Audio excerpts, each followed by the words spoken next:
Ito yung gamot guys na nilalagay namin sa tubig para sa panglason ng mga kahoy. Ito.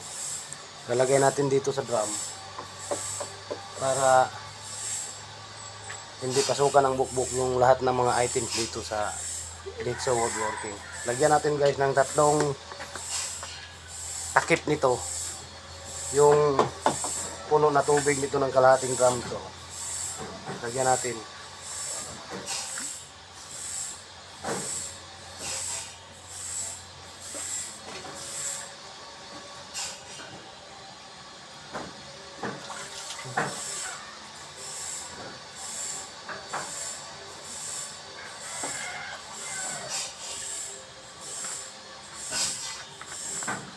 Tapos, yung mga items guys, gaya nitong labangan,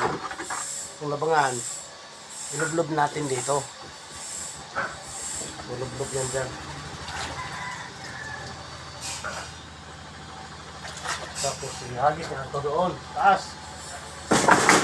Ganun, kasimple ang trabaho dito guys. Sa mga nahirapan sa mga trabaho dito, ay tamad kayo. Di ba boy? Oo.